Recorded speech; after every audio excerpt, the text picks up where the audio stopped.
Erev Tov Umevorach, bienvenue à tous et à toutes. C'est un vrai plaisir qui est devenu aujourd'hui cyclique, cette rencontre hebdomadaire pour traiter des thèmes de fond. Et depuis un certain temps, les sujets ont été choisis par les auditeurs, auditrices. Alors, cette fois-ci, on m'a demandé de développer le sujet du libre arbitre. Est-ce que la notion de libre arbitre existe ou pas? Alors, on va se focaliser sur le domaine spirituel, c'est-à-dire, est-ce qu'un homme peut devenir positif ou à contrario négatif à contre-nature? Si quelqu'un est naturellement bon, eh bien il est bon. Naturellement mauvais, il est mauvais. Est-ce qu'il y a la possibilité pour un être humain de changer et modifier son être? Ou bien, il y a un déterminisme, c'est implacable, la nature elle est ce qu'elle est, et on ne va pas réinventer le monde. C'est la question de base. Il était un homme, il se nommait Iov, Job, bien célèbre pour la vie bien remplie d'épreuves qu'il a menées. Cet homme a dit à Kadosh Baruch Hu, maître du monde, je ne comprends pas comment tu peux juger les hommes. Normalement, personne n'est condamnable pour ses méfaits. Et personne ne doit mériter un salaire pour ses bonnes actions. Pourquoi? Parce que tu as créé des tzadikim, tu as créé des rechaïm. Comme tu as créé des êtres vivants avec des sabots fendus, des ruminants, il y a des bêtes que l'on peut consommer. Des animaux qui sont propres à la consommation, comme le gros bétail, le menu bétail, des vaches, des bœufs, des moutons. Pourquoi est-ce qu'on peut les manger? Eh bien parce qu'ils ont les deux signes indicatifs de leur cache-route. Ils sont ruminants, ils ont les sabots fendus. Ils ont choisi de l'être? Non. C'est comme ça que Dieu les a créés. Alors ils sont cachers. Il y a des chameaux qui ont des sabots non fendus. Cachers? Non. Pas cachers. Le porc, lui, il a les sabots fendus, mais il n'est pas ruminant. D'accord? Alors, cachère ou pas cachère? Non. Est-ce qu'il a choisi de l'être? Non. Dieu l'a créé non cachère. Le porc, le chameau, tous les animaux impurs. Alors à toi, Kadosh Baruch Hu, tu as créé des êtres comme ci, des êtres comme ça. Tu as créé le Gehinam, tu as créé le Gan Eden. Tu as créé le paradis et l'enfer.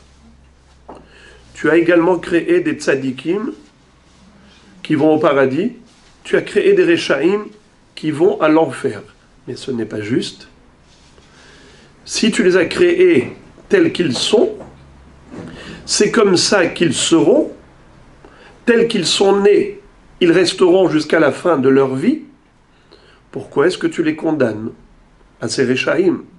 Pourquoi tu récompenses ces tzadikim? Mais ils n'ont aucun mérite, ces tzadikim. Et les rechaïm n'ont aucune faute, aucun tort. Donc je trouve injuste la gestion divine. C'est comme ça que Iov a prétendu. Akadosh Baruch Hu va lui dire Af ata tafer ira. Barati lecha yetzer hara, natati lecha Torah tavlin. Iov, certes, j'ai créé le mauvais penchant, mais j'ai donné également le moyen pour y faire face.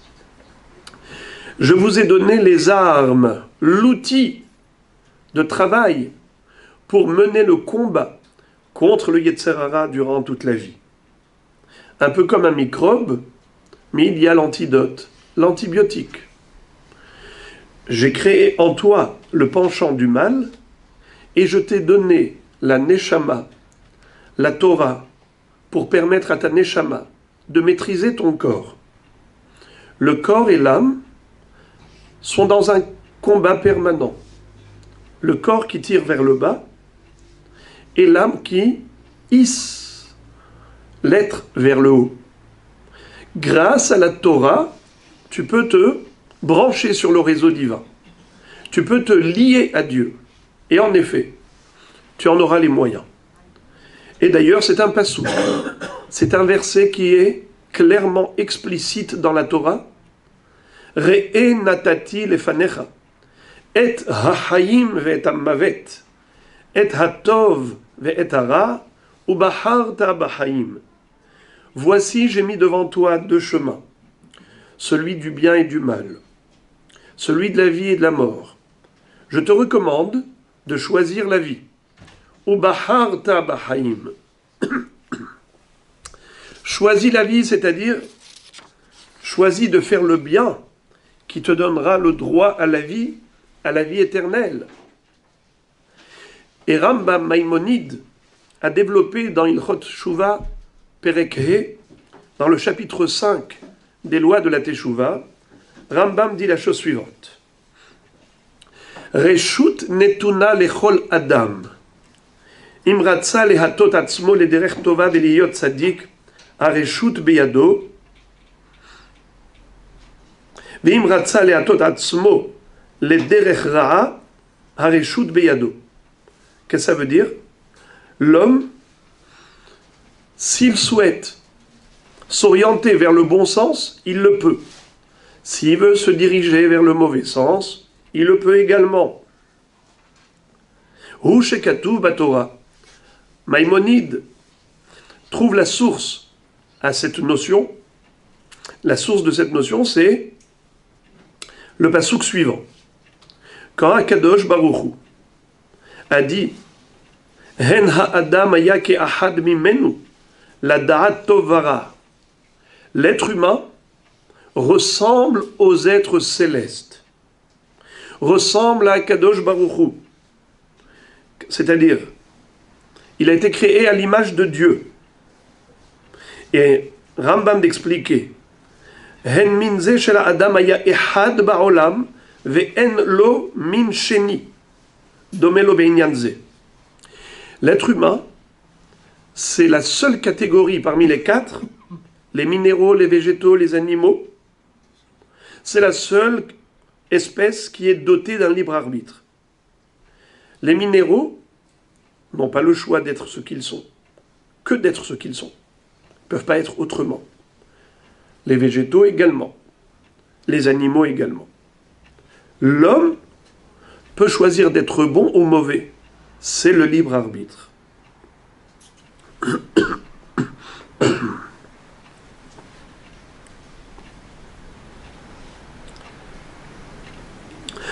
שיהיה אדם מעצמו, בדעתו, במחשבתו, יודע הטוב והרע, ועושה כל מה שהוא חפץ, ואין לו מי שיעכב על ידו מלעשות הטוב והרע. וכיוון שכן, פן ישלח ידו, ולקח מעץ החיים. Ça veut dire que Akadosh Baruch Hu va dire je vais virer Adam Arishon du Gan Eden afin qu'il ne prenne pas du fruit de la vie. Il y avait un autre arbre, à part celui de la connaissance du bien et du mal, se trouvait dans le Gan Eden l'arbre de la vie, Etz HaChaim. Adam Arishon, après avoir consommé du fruit interdit, il savait qu'il allait mourir. Eh bien, il a voulu cueillir du fruit qui donnerait la vie éternelle. Et je vous dis non, out, sors du Gan Eden maintenant. Et je vais mettre des anges gardiens pour que tu n'y reviennes pas. Parce que l'homme est malin, l'homme est intelligent. Et c'est le seul être intelligent, intellectuel. C'est la raison pour laquelle je suis obligé de lui mettre des barrières, un garde-fou. Tu ne toucheras pas à l'arbre de vie. Moraï Verabotai, Rambam continue et nous dit Al ya'avor bemarshavatecha davar ze shomrim tipshei haumot verov golme bnei Israël. Il ne faut surtout pas te laisser influencer par ce que prétendent les gens insensés et stupides des nations, ou beaucoup de personnes sottes du peuple juif, qui disent que Akadosh Baruch Hu gozer ala Adam mitrilat biriato liot tzadik o rasha. Ils prétendent que Akadosh Baruch Hu a déjà défini depuis la naissance ce qu'un homme sera, tzadik ou rasha. En adavar ken, ce n'est pas ainsi. Et là, kol adam ve adam raoui liot tzadik et Moshe Rabbeinu rasha kirov am. Chaque homme, chaque être humain a le potentiel de devenir tzadik comme Moshe Rabbeinu, ou bien rasha comme Yerovam ben Nevat. Le plus grand des Rechaïm, c'est Yerovam ben Nevat. Il a entraîné tout Israël à l'idolâtrie. Le plus grand des tzadikim, c'est Moshe Rabbeinu. Il a entraîné Israël au mont Sinaï pour leur donner la Torah. Eh bien, chaque individu peut devenir comme Moshe ou comme Yerovam ben Nevat. J'ouvre une parenthèse. Ça paraît utopique. On peut être nous tzadik comme Moshe Rabbeinu. Racha comme Yerovam ben Nevat, on peut s'imaginer. Mais tzadik comme Moshe Rabbeinu, on a l'impression que c'est une exagération. Vous savez qu'est-ce que c'est qu'un tzadik comme Moshe Rabbeinu? Prenez l'exemple des photos. Vous savez qu'une photo, une image, vous avez différents formats. Vous pouvez avoir une petite photo qui fait 10 cm sur 20 cm, et vous pouvez avoir la même image sur un portrait, sur un tableau qui fait 5 mètres sur 3 mètres. Vous avez exactement le même contenu dans les deux photos. La différence, c'est la taille. C'est la dimension. Mais le contenu est le même. Tout ce qu'il y a dans la grande image, on a exactement dans la petite. Eh bien, Moshe Rabbeinu, avec les outils de travail que Dieu lui a donnés, il est devenu ce qu'il est devenu. En effet, c'est devenu un ange. Parce qu'il a mis à disposition du service divin toutes ses capacités, toutes ses facultés. Alors c'est comme ça qu'il est devenu Moshe Rabbeinu. Nous, petits comme nous sommes, avec nos petits outils de travail, eh bien on peut aussi servir à Kadosh Baruch Hu de tout son cœur, de toute son âme, par tous ses moyens. Prenons un exemple. Vous avez un artisan qui fabrique un meuble avec son tournevis, son marteau, ses clous. Il essaye de faire ce qu'il peut. Mais vous avez des usines avec des appareils impressionnants qui sont capables de fabriquer des meubles beaucoup plus imposants, majestueux et beaucoup plus rapidement. Lui, ce qu'il lui a fallu 3 ou 4 jours pour terminer ce meuble, là-bas on le fait en une demi-heure. C'est vrai. Mais le résultat des courses, c'est qu'il a travaillé le même temps de travail. Il a investi autant d'énergie. Là, on a mis en 4 jours, on en a fait 40. Ici, en 4 jours, on en a fait 1. D'accord? C'est ça, Moshe Rabbeinu. Moshe Rabbeinu a fait des choses extraordinaires parce qu'il était Eved Hashem. C'est son qualificatif. Comment que je me l'a appelé? Eved Ne'eman, serviteur fidèle. Ismach Moshe, Bematenat Helko, qui Eved Ne'eman, Karatalo. Moshe Rabbeinu se réjouit de ce qualificatif. Serviteur de Dieu. Qu'est-ce qu'un serviteur? C'est celui qui met à la disposition de son maître tout ce qu'il a et tout ce qu'il est. C'est ça, ce que nous dit Rambam. Tout le monde peut le devenir, aussi tzaddik que Moshe Rabbeinu. Mais on peut devenir aussi racha que Yerovam ben Nevat. On peut être Rahman ou Akhzari, être quelqu'un de cruel ou au contraire clément et miséricordieux. C'est à toi de choisir, de devenir ce que tu as envie d'être. Qu'il aille au choix, généreux ou avare. Pareil pour toutes les midotes. Personne ne t'impose quoi que ce soit. Personne ne te tire vers l'un des deux chemins. Et là où me'atzmo midato noté les autres derer shiirtse. Ou shirmiaou amar mi pirelion notetse araot ve'atov.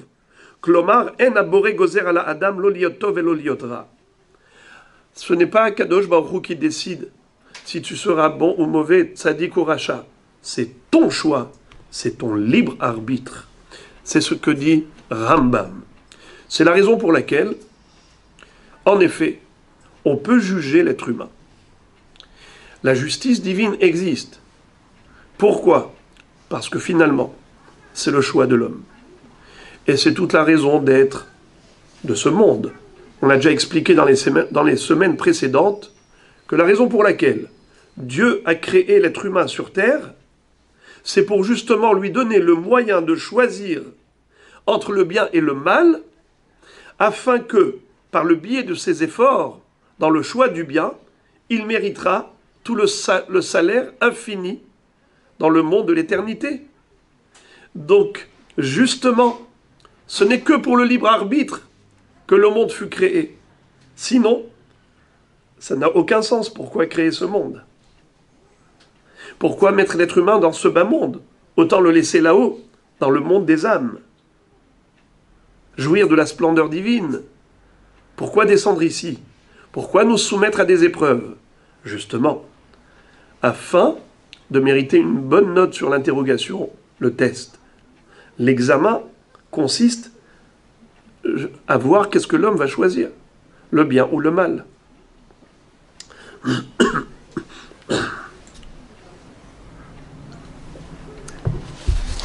D'ailleurs, la Gemara dans Masechet Nida, page 16, elle nous décrit la chose ainsi.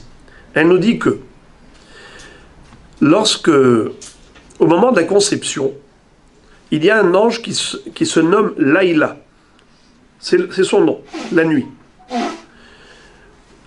Il prend cette goutte de sperme, et il approche et la présente à Dieu en disant, Maître du monde, cet individu, qu'est-ce qu'il sera? Ribono shel olam, tipazu mate alea, gibor ou halash, fort ou faible, hacham ou tipesh, intelligente ou stupide, ashir ou ani, riche ou pauvre, ve'ilu racha o tzadik loka amar. Le déterminisme ne concerne que la situation matérielle et physique de l'homme durant sa vie. Akshbaruch lui en donne les moyens pour devenir riche ou pauvre. Il lui donne la santé ou pas. Il lui donne l'intelligence ou pas. En fonction de ce qu'Akshbaruch a décidé de lui confier comme mission, la fonction qui sera la sienne, avec ses épreuves. Ça, c'est le déterminisme.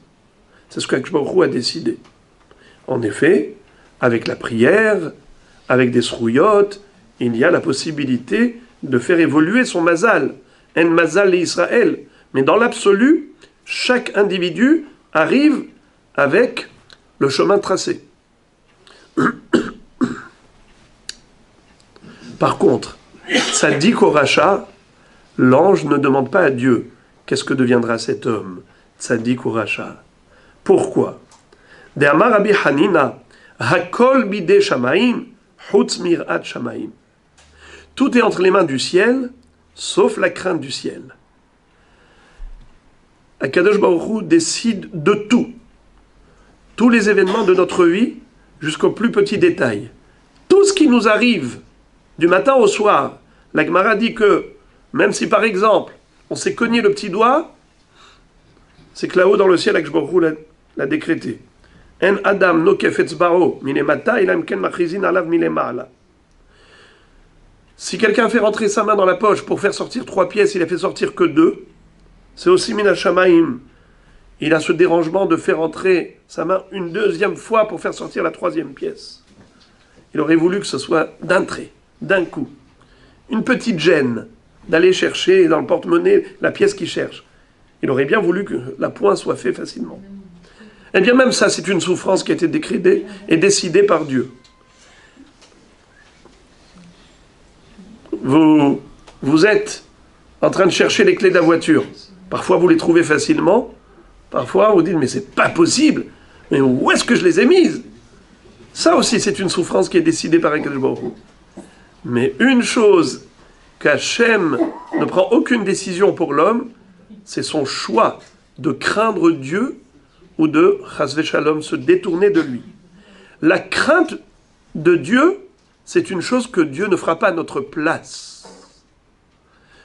Tout ce qui relève du matériel, du physique, ça dépend de lui.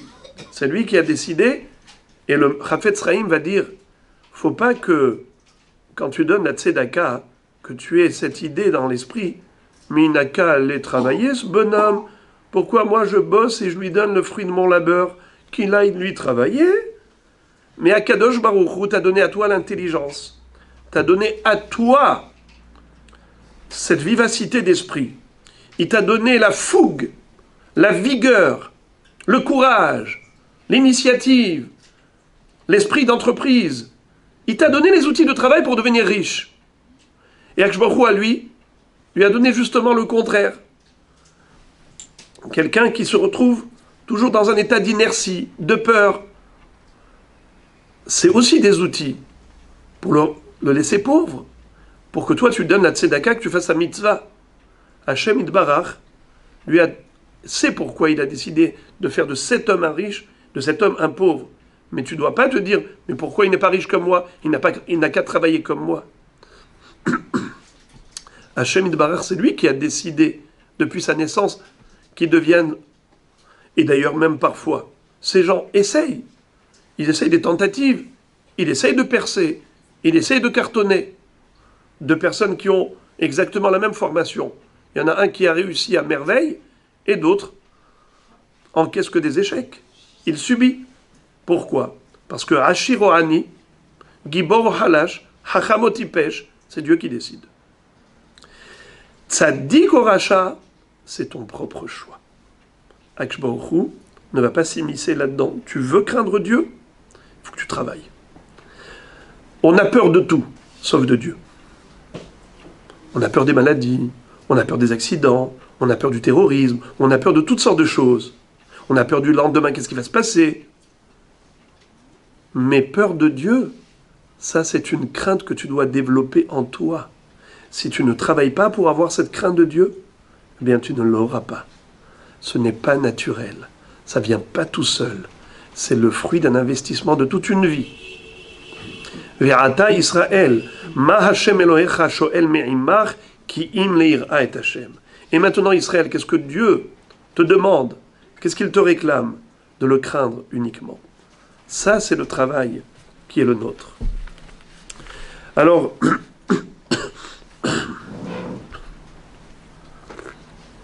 vous vouliez poser une question? Je voulais dire que, d'après le Tanya, on dit que la Neshama, on l'a fait jurer avant de descendre sur terre pour être justement sadique et non rachat.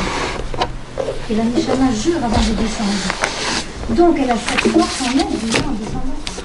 Razak, bien sûr qu'elle a le potentiel, pas seulement le potentiel, comme vous l'avez si bien dit, elle a l'engagement. Elle s'est engagée auprès d'Hachem d'être tzaddik. Mais ça, c'est avant de venir. Le problème, c'est que quand on arrive ici, on a tout oublié. On se demande, mais qu'est-ce qu'on fait là? Et malheureusement, on oublie l'engagement. D'ailleurs, la Gemara dit que tout Israël, au pied du mont Sinaï, a prêté serment auprès de Dieu pour respecter tous les préceptes de la Torah. C'est ce qu'on appelle Mushba ve'omed mehar Sinaï. Et pourtant, combien de gens oublient cette chevoie, cet engagement? Donc c'est cela. En effet, tout le travail est là. C'est que lorsqu'on arrive ici, on se demande, est-ce que je me laisse aller ou bien est-ce qu'il faut que je suive la volonté divine?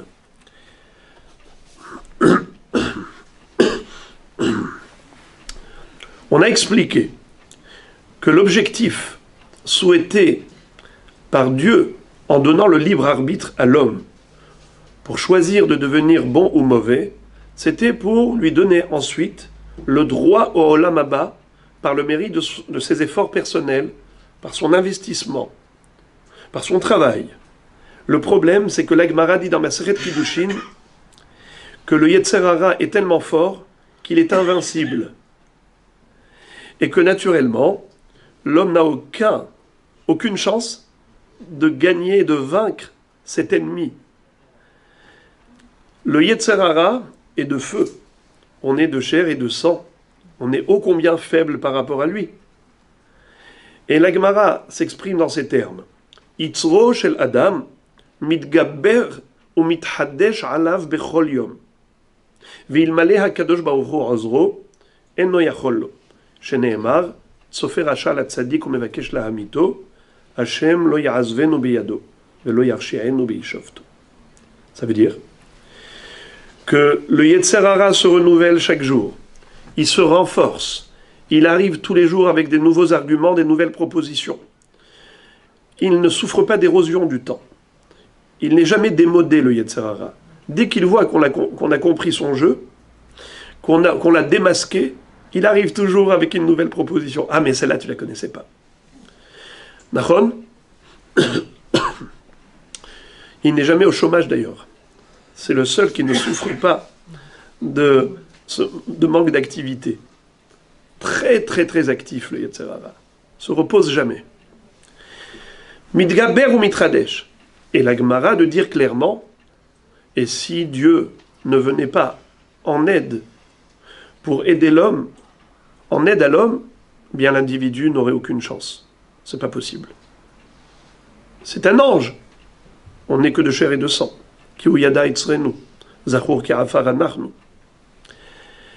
Alors, si le but du libre arbitre, c'est de nous faire mériter la récompense par rapport à un choix positif, mais ce choix positif, il n'est pas grâce à nous, il est grâce à Dieu. Puisque finalement, tout seul, on n'arriverait pas. Puisqu'on ne peut pas y arriver tout seul, c'est uniquement parce que Dieu nous prend par la main, alors finalement, c'est le travail de Dieu. Alors pourquoi est-ce qu'on mérite une récompense? Il est associé. Voilà. Hazak. C'est que le premier pas, c'est l'homme qui doit le faire. Pithouli petah kehudo shel mahat vani eftach lachem kepitho shel ulam. Ouvrez-moi dans votre cœur une petite ouverture comme le chat de l'aiguille, et moi, je vous ouvrirai grand les portes comme celle du Beth Amikdash. Le Gaon de Vilna nous dit à quel moment Dieu intervient lorsque l'homme a investi toutes ses capacités et qu'il ne peut plus y aller tout seul au-delà. Ça veut dire que l'homme a atteint toutes ses limites naturelles, c'est là qu'intervient le surnaturel. Et pourquoi Kadosh Baruch Hu a fait les choses de cette manière? Pourquoi avoir un associé, travailler en association avec Dieu? Ça veut dire qu'il nous a donné par exemple un travail de 100% et dit toi tu peux faire que 10%, moi je ferai les 90%. Mais autant nous donner d'emblée qu'un travail de 10% et nous récompense pour 10%. Pour deux raisons. Le Rav Israël Salanter va dire afin que l'homme comprenne qu'il n'est jamais indépendant de Dieu. Il a toujours besoin de lui, même dans le domaine spirituel. Bien que l'activité spirituelle, ça relève de l'homme, ça incombe à l'être humain, mais malgré tout, il ne faut pas qu'il s'imagine que sa réussite spirituelle lui est due personnellement et qu'il n'a pas besoin d'un Kadosh Baruch Hu pour cela. Eh bien non. Même dans le domaine spirituel, il a besoin d'un Kadosh Baruch Hu. C'est magnifique, mais quelle belle mélodie. Ça me rappelle la harpe de David Ameller.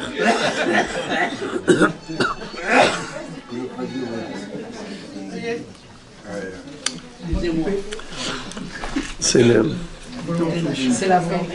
Oui, David Ameller disait que il aimait chanter la Torah. Zemirot ayuli hukecha. Alors, en fait, même dans le domaine spirituel, tu as besoin de prier Hachem pour qu'il t'aide. Hashivenu avinu le toratecha, vekarvenu malkenu la avodatecha, ve'ahazirenu bitshuva shelema lefanecha. Akadosh Baruch Hu, aide-moi à faire teshuva. Aide-moi à me rapprocher de toi. Mais oui, mais c'est toi qui dois être demandeur. Ça veut dire que si dans le domaine spirituel, on n'avait pas besoin de Dieu, eh bien, ça aurait été dramatique. Parce qu'à un moment donné, la personne se sent indépendant, autonome. Il n'a pas besoin de Dieu. Ça aurait été une chose et son contraire. En servant Dieu, il n'a pas besoin de Dieu. C'est le serpent qui se mord la queue. Alors, Akadosh Baruch Hu, qu'est-ce qu'il fait? Il dit non. Même dans le domaine spirituel, c'est moi qui vais t'aider. Et tu auras besoin de moi. Tu ne pourras pas sans moi. Une seule chose qui est sûre, c'est que moi, je ne ferai pas le premier pas à ta place. Vouloir me servir, me respecter, me craindre, m'aimer, c'est à toi de le vouloir. Une fois que tu l'as vraiment voulu et que tu me l'as demandé, je viens à ton aide. Deuxième raison pour laquelle Akadosh Baruch Hu a créé un Yetzer Hara qui est invincible, qui sur le plan naturel est tout simplement insurmontable, les épreuves sont très fortes, c'est pour augmenter l'épreuve, c'est-à-dire donner encore plus de mérite à la personne. Pourquoi? Quand tu vois devant toi un building qui fait 200 étages, tu te dis, c'est peine perdue, je ne vais même pas essayer d'atteindre le sommet, je n'ai aucune chance d'y arriver. Mais qu'est-ce qui se passe? Si tu veux vraiment, tu t'investis, tu montes, tu fais déjà 10 étages et voilà que l'ascenseur t'attendait. En fait, l'ascenseur t'a attendu. Mais pourquoi alors? S'il y a un ascenseur, pourquoi on t'a testé avec 200 étages? Qu'on mette que 10? Mais c'était ça l'épreuve. L'épreuve, c'est que tu sois impressionné par les 200 étages, mais par amour pour Dieu. Tu y vas jusqu'au bout de tes forces. Et après 10 étages, tu as l'ascenseur qui t'emmène tout seul là-haut. Il y a beaucoup de gens qui baissent les bras depuis le début. Ils posent l'éponge. Ils disent, mais franchement, tu crois que j'ai une chance de dominer le Yetzer Hara, de maîtriser mes passions, d'être maître de mes pulsions? Mais tu blagues ou quoi? Mais la nature, elle est ce qu'elle est. C'est instinctif. Alors ces gens-là n'essayent même pas de maîtriser leur Yetzer Hara. Parce qu'ils se disent, c'est tout simplement impossible. Ils ont oublié une chose. C'est que s'ils avaient fait le premier pas, Akadosh Baruch Hu leur tendrait la main pour les hisser à de très hauts niveaux. D'ailleurs, écoutez ce que dit la Gemara, c'est extrêmement beau. La Gemara, dans Masechet Baba Batra, page 164, nous dit qu'il y a 3 fautes auxquelles l'homme n'échappe pas tous les jours. Shalosh averot en adam nitzol mehem bechol yom. Quels sont les 3 péchés? Eh bien, c'est Hirurei Avera, Avak Lashon Hara et Ayun Tefila. Qu'est-ce que ça veut dire? Pendant la prière, on perd la kavana. Tu décides de faire vraiment la prière avec ferveur. Tu commences, une bracha, 2 brachot, et du coup, même sans payer El Al, tu prends l'avion. Tchiou, tu fais le tour du monde, gratuitement. Tu reviens, Oseh, Shalom, Bimromav. Il y avait un Admour qui disait Shalom Aleichem, Shalom Aleichem. Après la Hamida, il disait à ses chassidim Shalom Aleichem. Il a dit, j'imagine que vous avez fait le tour du monde. Ayun Tefila. On a du mal à perdre la kavana. Et deuxième chose, c'est Hirurei Avera. Les désirs de faire des Averot, les pensées de Averot. Tout ce qui est lié au plaisir physique. Également, Avak Lashon Hara. Même si on est capable de ne pas dire vraiment du mal de la médisance, mais des petites allusions. À mi-mot, tu as compris mes interlignes. D'accord? Je n'ai pas dit clairement, hein? Ou bien, comme dit la Gemara, avec la Lashon Hara, c'est quoi? Quelqu'un qui vient, il te demande, tu as du feu, je voudrais allumer ma cigarette. Tu lui dis, je n'en ai pas, mais tu sais, ces gens-là, ils sont toujours en train de faire des steaks, des méchouis, barbecue. Donc chez eux, tu trouveras du feu. Tu peux le dire. Ils ont peut-être du feu. Qu'est-ce que tu as besoin de parler de son barbecue? Alors, ça, c'est du avec la Lashon Hara. Il y a la Lashon Hara et il y a la poussière du Lashon Hara. En 2 infinitésimales de la Lashon Hara. Ces 3 fautes, l'homme n'y échappe pas tous les jours. Alors, le Maharsha pose une double question. Il dit, si l'homme n'y échappe pas, alors pourquoi tu les appelles Averot? Al Shalosh Averot, En Adam Nitzol Mehem Bechol Yom. D'accord? Il n'a pas fait de Averot. Et si l'homme ne peut pas y échapper, alors pourquoi Dieu lui a demandé des choses impossibles? Quel est le sens? Le Rav donne une réponse ingénieuse. Il dit, regarde, remarque bien le langage de la Gemara. Gimel Averot, 3 péchés. En Adam Nitzol Mehem Bechol Yom. L'homme, l'être humain, n'y échappe pas. Adam, c'est les initiales, nous dit la Gemara, de 3 mots. Aleph, Dalet Mem, Adam. Efer, Dam, Mara. Efer, la cendre. Dam, le sang. Mara, la bile, la vésicule biliaire, la bile. Efer, ça fait référence à Afar. Pour ceux qui étaient là ce matin au Daf Yomi, s'en souviennent que Efer, la cendre, ça fait référence à la poussière de la terre également. Le Afar, l'être humain, a été composé de Afar. Pour ça qu'on s'appelle Adam, Mina Adama, car Dieu a façonné le corps humain à partir de la terre. Et ce qui est le support de la vie, c'est le sang. Le sang qui circule dans nos veines, c'est ce qui nous permet de vivre. D'ailleurs, on n'a pas le droit de consommer le sang des animaux, nous dit la Torah, Al tochlu dam ki adam wa nafesh.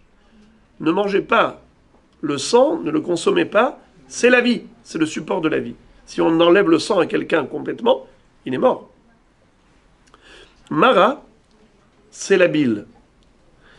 Alors, comme son nom l'indique, mar, amer. Chez l'être humain, il y a souvent des angoisses. Comment on dit? Quelqu'un qui est bileux. Hein? Il a la bile. Ça veut dire que il se fait du souci. Il a des angoisses, des anxiétés. Ça relève et ça remonte de la bile. Alors écoutez bien. Parce que l'homme, il est afar, eh bien, il ne peut pas avoir une kavana parfaite dans sa prière.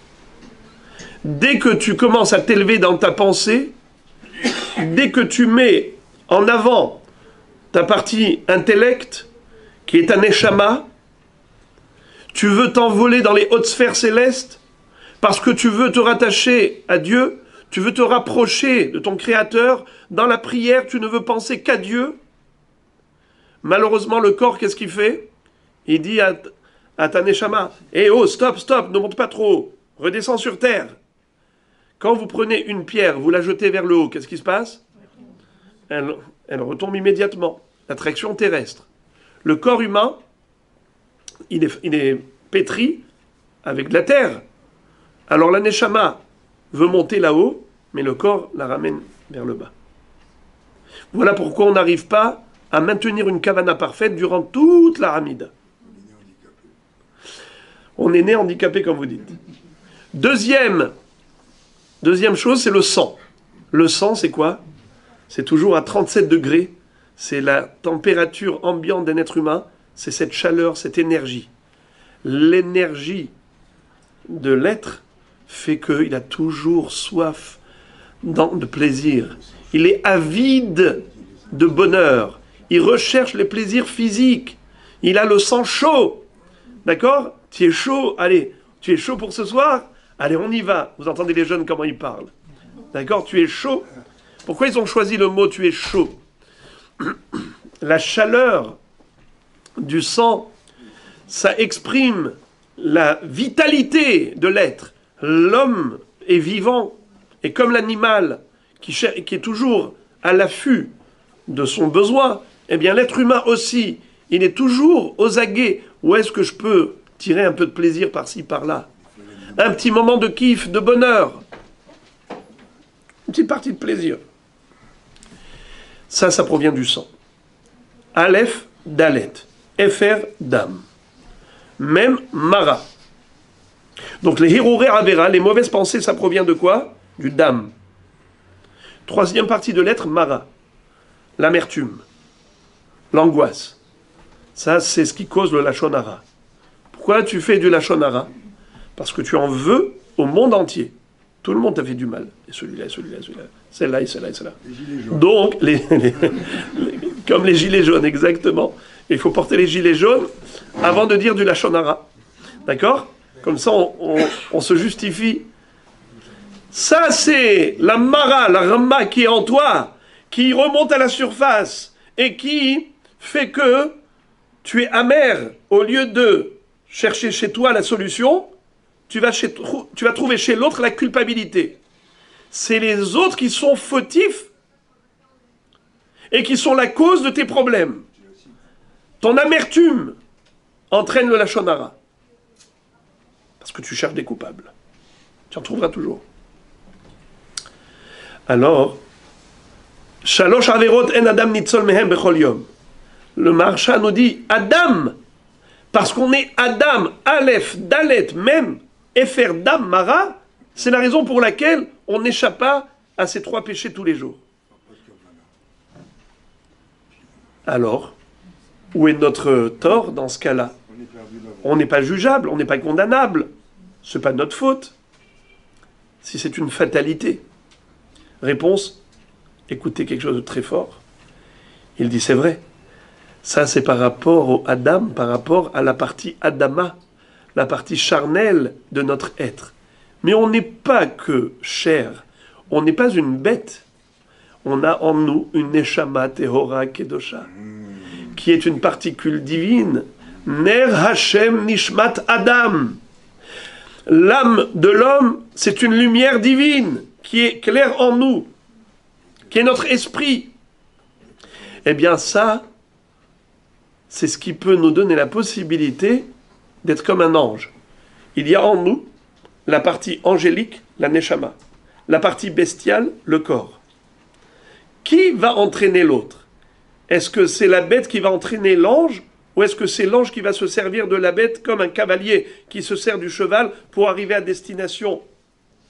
Ça dépend. Si le cavalier tient bien les rênes, alors non seulement que le cheval n'est pas problématique, au contraire, c'est son outil de travail pour accélérer, pour arriver plus rapidement à son objectif.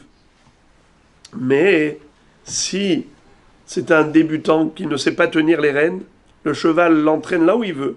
Il envoie dans des précipices, dans des buissons. Chlet.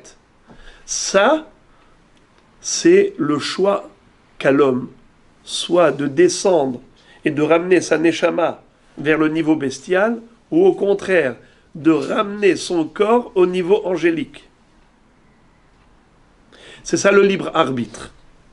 Et donc, en tant qu'homme, on n'y échappe pas à ces 3 fautes. Mais en tant qu'ange, oui. Et tu peux devenir un ange. Oui, c'est ça la force du libre arbitre. Tu peux devenir un malach.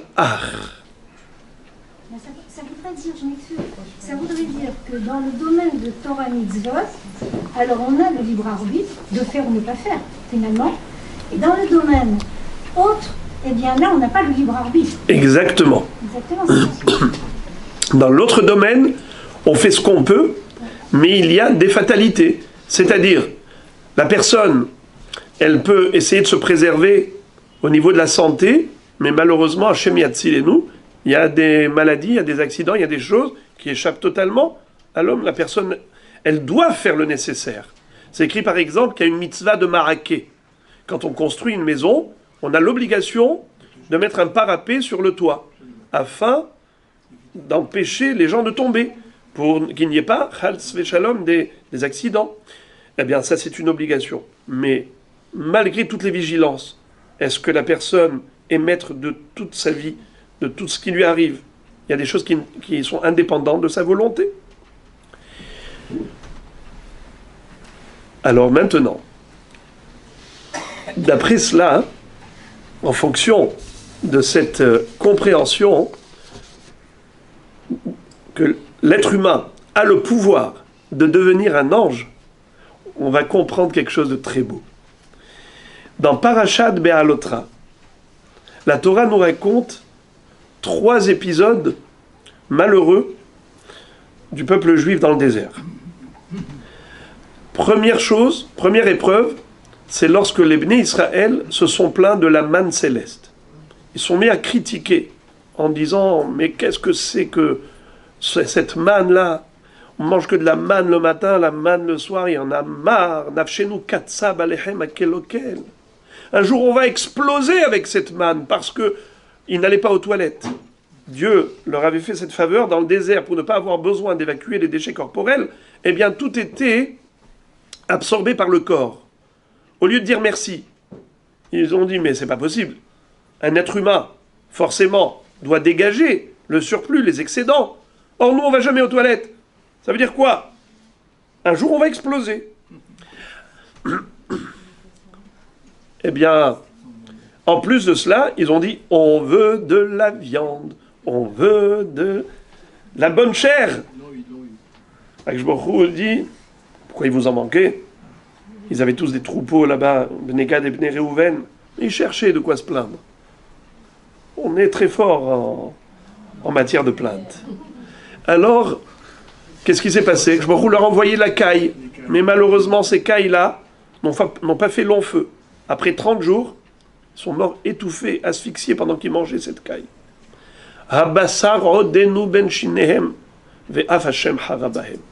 La colère divine s'est enflammée quand ils avaient encore la viande dans la bouche.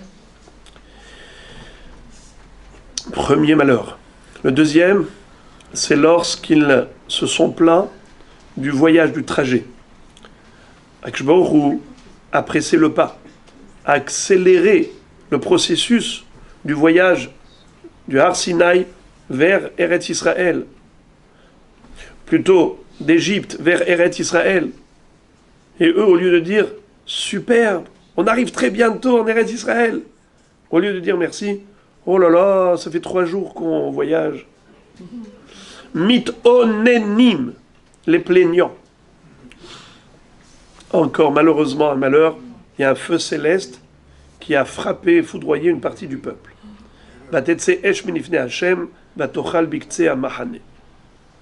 Ensuite, il y a une troisième histoire, c'est lorsqu'ils ont quitté le mont Sinaï. Il est écrit « Vaïs'u mehar Hashem ». Ils ont quitté la montagne de Dieu. Jamais le mont Sinaï n'a été qualifié de montagne de Dieu. C'est la seule fois. Quand ils l'ont quitté, nos maîtres de dire, malheureusement, ils l'ont quitté parce que c'était la montagne de Dieu. Comme un bébé qui fuit l'école. Ils ont dit, on a reçu toute une Torah ici, 613 mitzvot. Maintenant qu'on nous a permis de partir, bon débarras. Heureusement. Sauf qu'il peut. Si on reste encore ici, peut-être qu'on va recevoir 614 mitzvot, 115. Jusqu'où on va comme ça? Alors ils sont partis avec une sensation de bon débarras, soulagement. Ketinok aboré armi bet sefer, comme un bébé qui fuit l'école, qui n'a pas la maturité de comprendre combien c'est bon les études, combien c'est important. À cause de ça, nous dit Ramban qu'ils ne sont pas rentrés en Eretz Israël immédiatement. Voilà 3 malheurs. Mais si vous observez, dans le texte de la Torah, ces 3 passages ont été interrompus par la lettre Nun avant et après 2 psukim qui vont servir d'intercalaires. C'est quoi ces 2 psukim qui n'ont rien à voir en plein milieu du sujet? La Torah a introduit un sujet hors sujet pour séparer le récit des 3 malheurs. C'est quoi ces 2 psukim? Vayhi bin Soa Aaron vayomer Moshe. Kuma Hashem, v'yafutzu oivecha, v'yanusu mesanecha mipanecha. Ubenucho yomav, shuva Hashem, rivevot, alfe Israël. Qu'est-ce qu'il dit ces 2 psukim?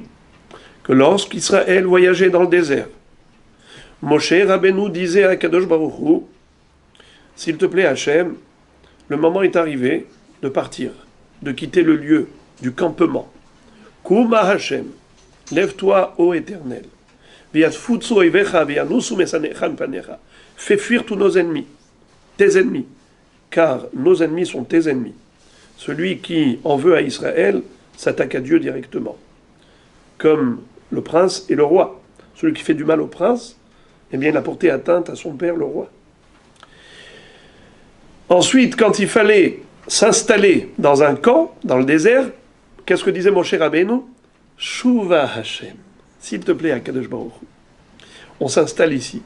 Et là, la nuée de gloire allait s'installer, ou au contraire se déplacer. Quand il disait Kuma Hashem, la nuée de gloire qui représentait la présence divine, hop, elle avançait. Quand il disait on va s'installer ici, eh bien, la nuée de gloire allait s'établir ici. Moraï Rabotai, avant ces deux psukim, et après, on a un nun à l'envers. Comme une parenthèse. Nun à l'envers.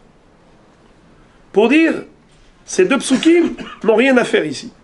C'est juste pour ne pas raconter trois histoires consécutivement. Car si la Torah avait raconté ces trois histoires consécutivement, on sait que le chiffre 3, c'est le chiffre de la régularité, la hazaka. Quelque chose qui est répétitif, régulier, cyclique. Or, la Torah ne veut pas que le malheur soit quelque chose de régulier au sein du peuple juif. C'est pour ça qu'elle a marqué une interruption, en mettant ces deux psukim avec ces parenthèses pour dire non, non, non, on ne va pas raconter les trois histoires successivement. On marque une interruption. Alors je vais vous poser plusieurs questions. Uno, pourquoi est-ce qu'on a choisi spécialement ces deux psukim? Pour servir d'intercalaire. Deuxièmement, les parenthèses, pourquoi c'est la lettre Nun à l'envers? Pourquoi la lettre Nun? On aurait pu mettre la lettre Kaf, par exemple, ou le Vav. Pourquoi le Nun? Et pourquoi à l'envers? Même à l'endroit, ça pourrait aussi servir de parenthèse. Pourquoi Nun à l'envers?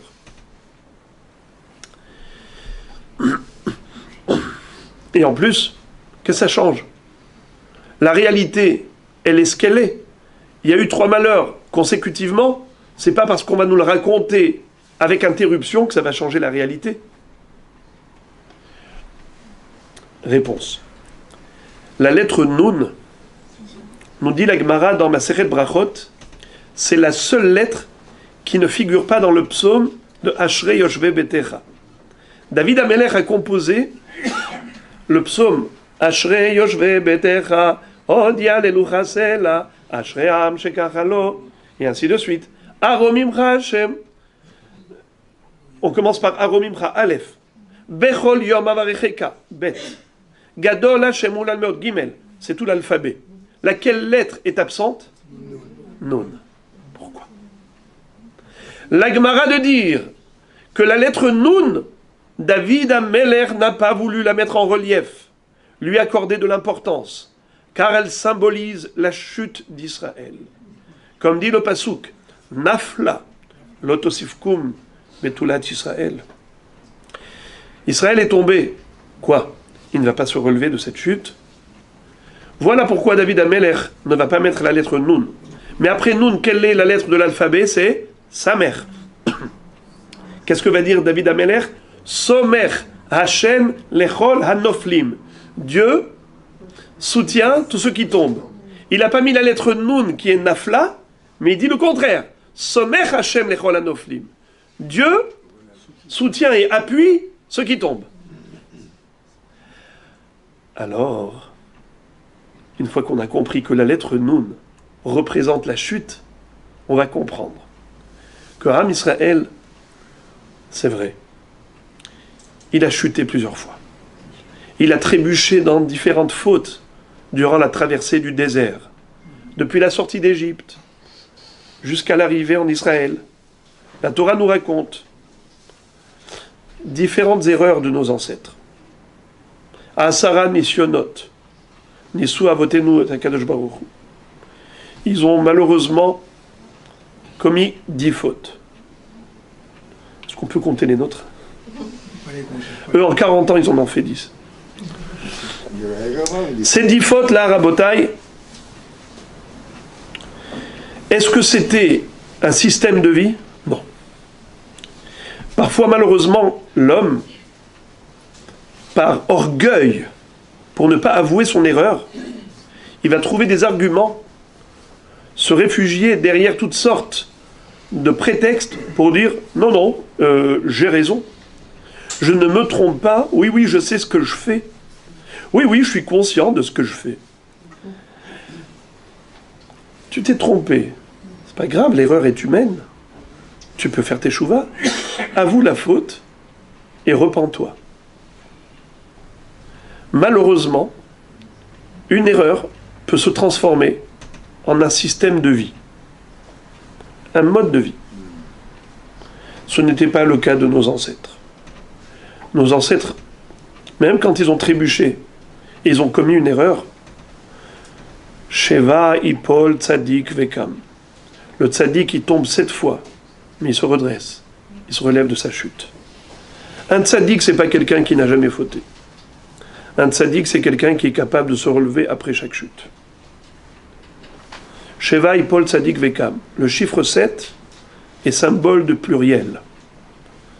C'est ainsi que le Maharal nous explique que quand la Torah nous dit dans les brachot, Bederech echad yetz'u elecha, beshiv'a drachim yanusu mipaner. Quand la Torah veut parler du pluriel, du multiple, elle emploie le chiffre 7. Parce que tout a été créé en 7 jours. Donc le 7, c'est le pluriel. Ce qui veut dire que un homme peut tomber plusieurs fois. Mais il a la force de se relever. Il peut faire teshuva. Le noun représente la chute. Renverser le noun, c'est renverser la chute, c'est-à-dire se redresser, se remettre sur pied. C'est remonter la pente. Tu le peux. Parce que tu as le libre arbitre. Tant que tu es en vie, tu peux faire tes chouvas et réparer et rattraper tous les tirs. Tu peux tout rectifier. Tu veux une preuve, une référence? Regarde. Ce qu'un homme est capable de faire et de devenir. Moshe Rabbeinu, au début, quand la Torah le présente, elle le présente comme un homme égyptien. C'est ainsi que les filles de Yitro l'ont qualifié. Ish mitzri hitzilanu, vegam dalo dalalanu. Un homme égyptien nous a sauvés des bergers. À la fin de la Torah, comment on présente Moshe Rabbeinu? Comme l'homme de Dieu. Vezot aberacha asher berach Moshe, isha Elokim. Qu'est-ce qu'il a été capable de faire durant toute sa vie? Que de monter de niveau en niveau, de niveau en niveau. Ou Moshe ala el ha-Elohim. Moshe est monté vers Dieu. Il est devenu l'homme de Dieu. À tel point que personne ne connaît le lieu de sa sépulture. Velo yada ish et kevurato. Car on ne peut pas saisir Moshe Rabbeinu comme un corps sans âme. Il a réussi à transcender même son corps, métamorphoser son être, faire de son corps une âme. Son âme a transformé son corps. Isha Elokim. À tel point que Akadosh Baruch Hu va suivre la demande de Moshe Rabbeinu. Moshe dit à Hachem, Hachem, allez, on avance. Kuma Hachem. Et Akadosh Baruch Hu accomplit la volonté de Moshe Rabbeinu. Il dit Hachem, Shuva Hachem, on s'installe ici. Et Akadosh Baruch Hu exécute la volonté de Moshe Rabbeinu. Comment un être humain peut atteindre un tel niveau de dire à Dieu quoi faire? Mais l'être humain, il atteint ce niveau jusqu'au 49e degré. Le 50e, il ne peut pas l'atteindre. C'est le niveau d'Akadosh Baruch Hu. Et c'est le niveau également. Très bien. En effet, comme dit la Gemara, Hamishim sha'are bina nivreu ba'olam, arba'im vetisha nitnu le Moshe Rabbeinu.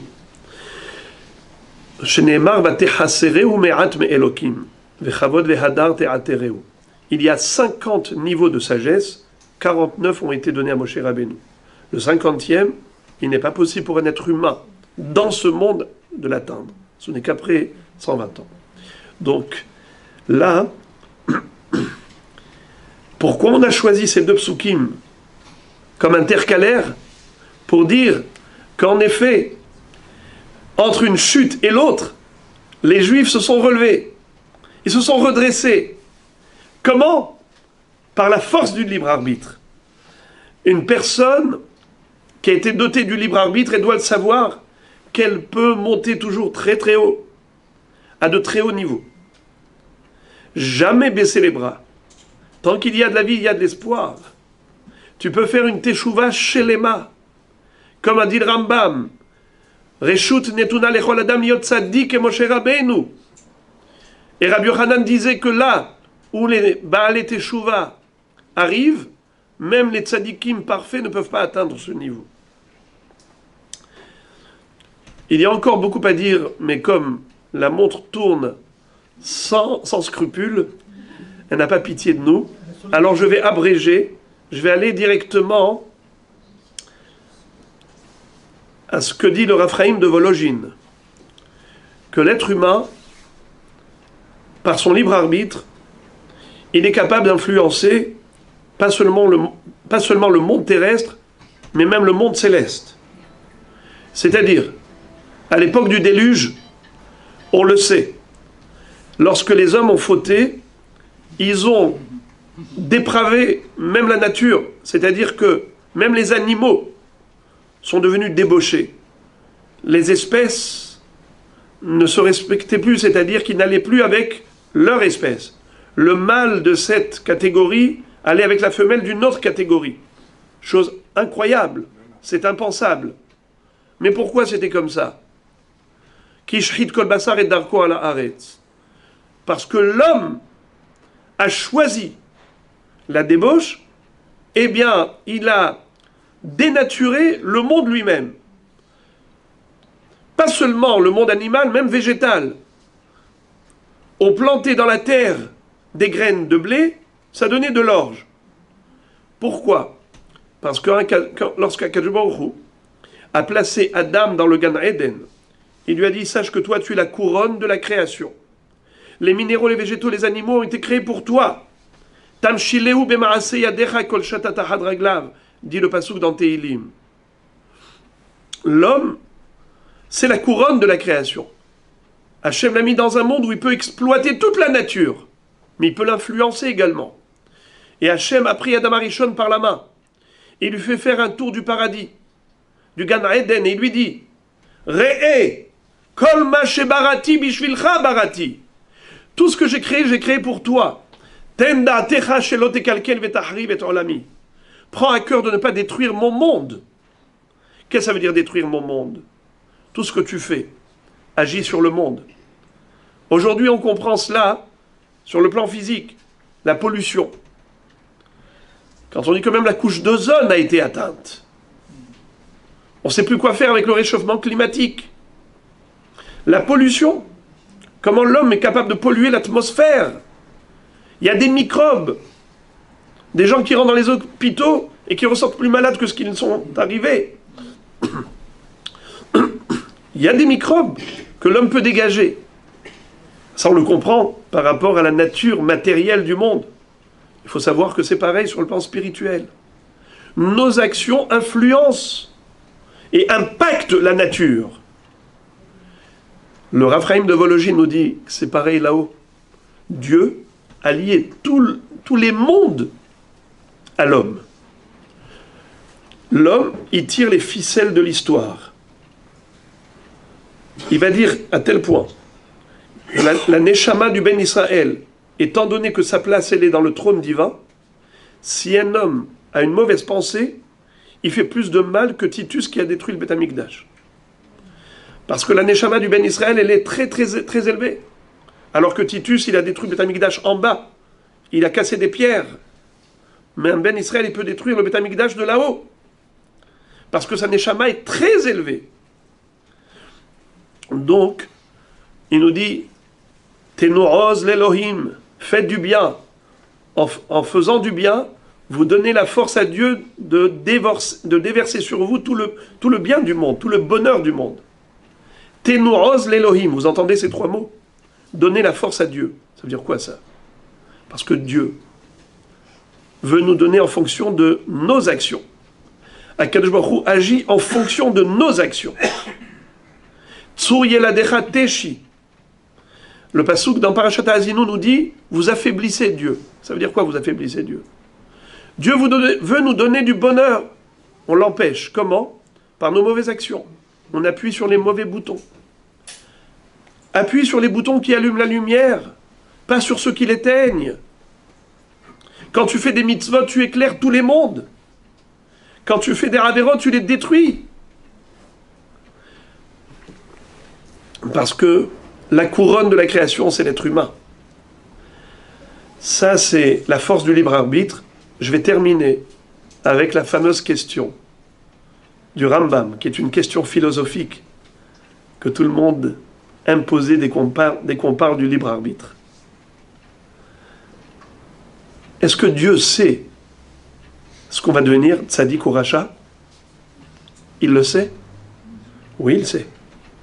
Parce que Dieu sait tout. S'il sait que je vais être tzaddik ou racha, donc je ne peux pas être autrement. Si je ne peux pas être autrement, donc je n'ai pas le choix. Si je n'ai pas le choix, alors de quel libre arbitre tu parles? Mais je n'ai pas de libre arbitre, puisque je suis obligé d'être ce que Dieu sait que je serai. Et si tu vas me dire que j'ai le choix, donc Chas v'Shalom, Dieu ne sait pas, c'est impossible, puisqu'il sait tout. Alors il y a là un problème du serpent qui se mord la queue.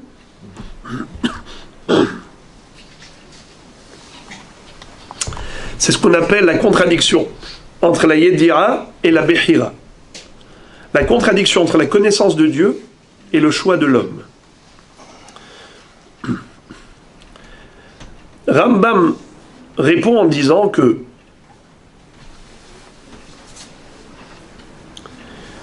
cette question a lieu d'être par rapport à notre logique humaine. Mais par rapport à la chokhma divine qui n'a rien à voir avec la chokhma de l'homme, cette question n'a pas lieu d'être. Pour reprendre ces termes, il dit que l'homme et sa connaissance font deux, alors que Dieu et la sagesse font un. Mais qu'est-ce que ça veut dire? Ça nécessite énormément de temps pour développer tout cela, mais juste pour comprendre un petit peu, amorcer la réponse.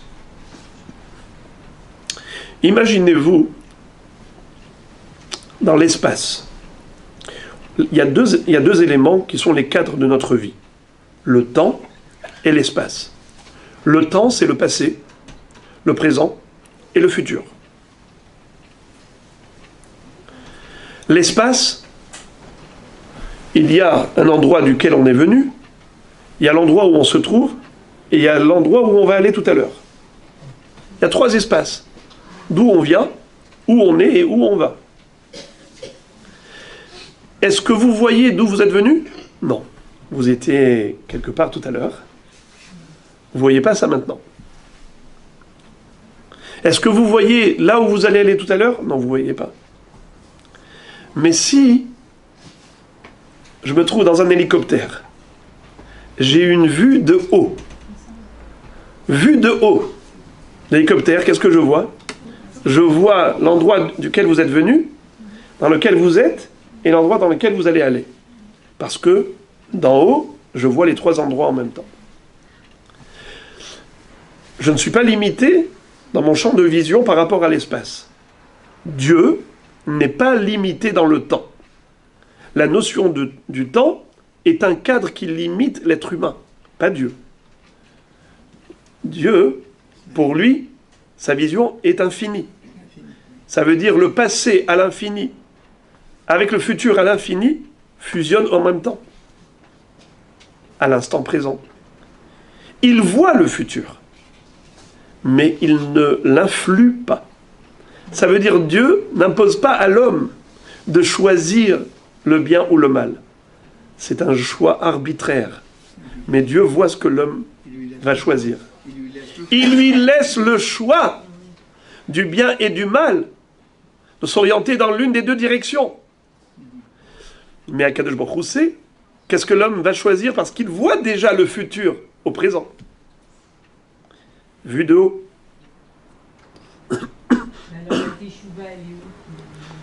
La teshuva, justement, elle est par rapport au choix de l'homme. L'homme peut choisir le chemin de la teshuva. Et Akadosh Baruch Hu ne l'empêche pas et ne lui impose pas. Mais, une fois de plus, comme on avait dit tout à l'heure, c'est que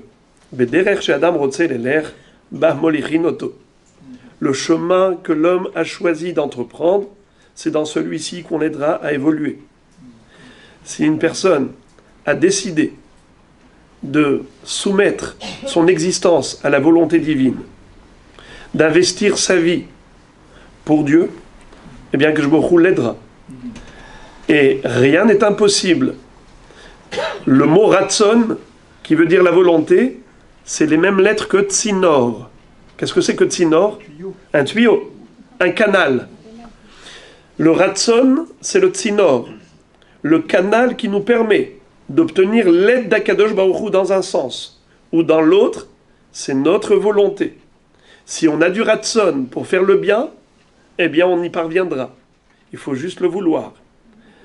Et quand aide-toi et le ciel t'aidera. Ça veut dire dans le sens spirituel du terme. Si vraiment tu le veux et que tu fais des efforts, Akadosh Baruch Hu te donnera tous les moyens.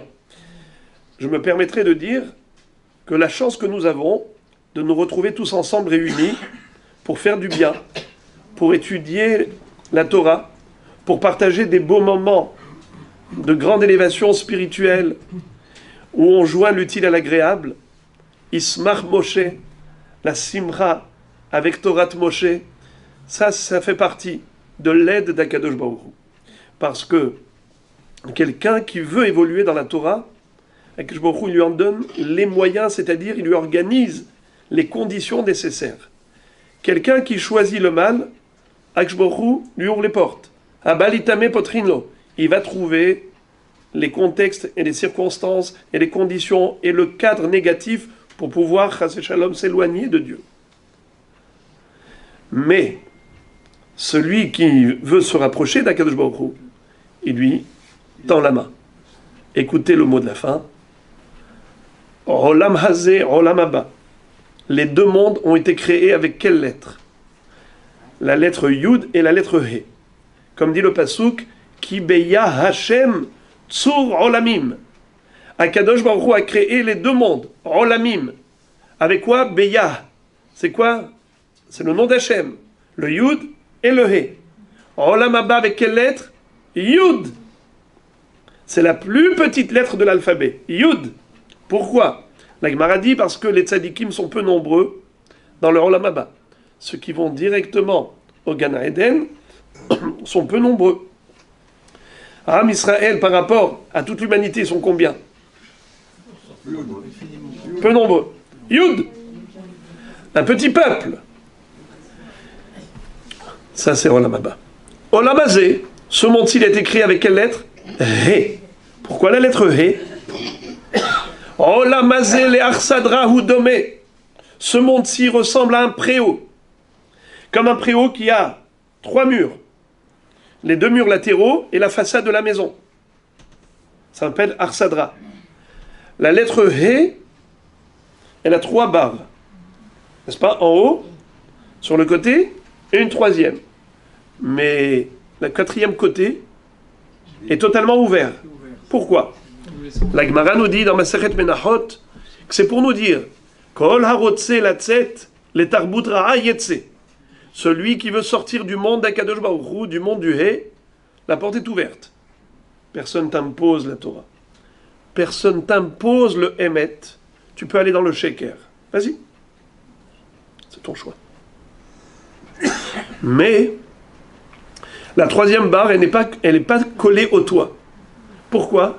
Cet espace vide, celui qui veut faire teshuva peut retourner dans le He, dans le monde d'Akadosh Baruch Hu. Il y a une petite fenêtre. La Gemara dit, mais pourquoi tu as besoin de créer cette fenêtre spécialement pour la teshuva? Qui retourne par le même côté. Il est sorti par là, qui revienne par là. Qui prenne un billet aller-retour. Réponse, pas du tout évident. Si tu ne changes pas de cadre de vie, tu restes dans le même contexte, dans le même environnement, il y a très peu de chances que tu veuilles revenir vers Hachem. Donne-toi les moyens. Donne-toi toutes les possibilités. Mets-toi dans les conditions nécessaires pour y parvenir. Tu y arriveras. On arrivera à Botaï, laquelle barre qui manque? Celle du côté, d'en haut ou d'en bas? D'en bas. Alors, s'il manque en bas la barre, comment est-ce qu'on fait pour tenir dans le He? Comment tu tiens? Il n'y a pas d'espace où tenir. Tu vas forcément tomber. Comment tu vas faire? Le Gaon de Vilna nous dit, Im en ataole, ma'ala ma'ala, al korhach ata yored, mata mata. Si tu ne montes pas toujours plus haut, forcément tu vas descendre plus bas. C'est-à-dire, en d'autres termes, la seule façon de ne pas régresser, c'est de progresser. Ça veut dire que si tu es toujours dans cette dynamique positive, tu t'es inscrit dans cette démarche de chercher à faire du bien, tu es toujours en activité positive, eh bien là, tu ne vas pas sortir du haie. Ça veut dire que quelque part, il faut s'agripper, il faut se tenir sur les parois qui sont là, avec ses griffes, dans le sens où il faut faire le maximum d'efforts. Une fois que toi, tu as fait le maximum, Akadosh Baruch Hu t'envoie l'ascenseur, et c'est là que tu vois comment les portes s'ouvrent, et du coup, ça devient tellement agréable. Le Rav Dessler termine ce sujet de la Bechira en disant « On n'a pas tous le même niveau de libre arbitre. Libre arbitre, c'est pour tous, mais pas au même niveau. Tu as l'échelle de 1 à 10. Dans quel échelon tu es né? Quelqu'un qui est né dans le cadre d'une famille religieuse. Là-bas, on est Shomer Shabbat. Là-bas, on mange kasher. Là-bas, on respecte la Torah à fond. Il y en a un qui est né dans le cas d'une famille non pratiquante, ignorante de toutes les valeurs du judaïsme. Les deux ont le même libre arbitre. Les deux ont le libre arbitre, mais pas du tout au même niveau. Il y en a un pour qui il ne viendrait pas à l'idée d'ouvrir son magasin Shabbat ou d'allumer le feu pendant Shabbat, c'est sûr que non. À la limite, il n'a même pas de libre arbitre pour ça. C'est tellement ancré dans ses gènes. Il est né là-dedans. C'est vrai. Mais sa mission à lui, c'est le choix à un niveau plus élevé entre s'énerver ou ne pas s'énerver. Comment il va se comporter à la maison? Avec orgueil ou humilité? Par exemple, il y a plein de choses qui correspondra à son niveau à lui. Et l'autre, qui se retrouve dans une situation pareille où il est vraiment au plus bas, est-ce qu'il va chercher, est-ce qu'il va se servir de son cerveau pour chercher la vérité ou pas? Ça veut dire que, comme on l'avait expliqué les semaines précédentes, en fonction des Gilgulim, de ce qu'on est venu dans ce monde maintenant pour réparer, Akadosh Baruch Hu nous met dans des conditions de vie, avec une mission précise. Le niveau de ta Bechira est à partir de là. Donc, chacun, par rapport à ses capacités, ses facultés, ses possibilités, doit faire tout ce qu'il peut pour répondre à l'attente d'Akadosh Baruch Hu. Et à partir du moment où la personne fait tout ce qu'elle peut, Akadosh Baruch Hu lui donnera la récompense comme si elle avait réalisé les plus grandes œuvres. Même si elle n'a fait que 10%, Hachem lui donnera une récompense comme les 100%. Bien que les 90% lui ont été accordés par Akadosh Baruch Hu, malgré tout,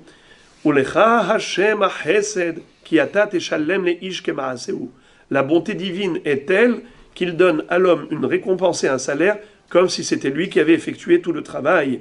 Alors, Chazak ou Baruch, je vous félicite, vous méritez Behemet tous les éloges et les louanges pour tout ce que vous faites à longueur de temps et que Akadosh Baruch Hu nous permette de vivre encore ensemble de très beaux moments d'élévation spirituelle.